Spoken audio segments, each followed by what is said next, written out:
Sur le parcours de golf de Stouffville, dans l'Ontario, les joueurs sont interrompus par un orage sévère qui s'abat sur le secteur. Pendant que les frères Burden s'abritent de la pluie diluvienne, ils apprennent que des golfeurs ont été frappés par la foudre. Dès qu'on est sorti, on s'est mis à courir. On s'est précipité en direction du trou numéro 18. Sur place, il y avait 4 personnes allongées au sol. Il y avait des éclairs, beaucoup de vent et de pluie.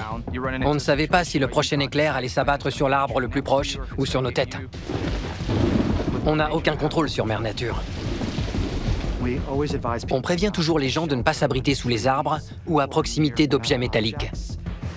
Parce qu'un éclair va se diffuser dans le sol et que vous pourriez servir de point d'entrée à la foudre sur son trajet vers le sol.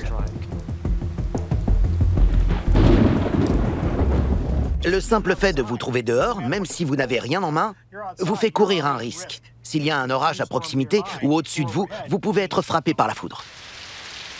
Alors que les deux frères s'approchent des 4 joueurs blessés, certains d'entre eux commencent à bouger. J'en ai vu 2 qui remuaient légèrement. On a compris qu'ils étaient toujours en vie.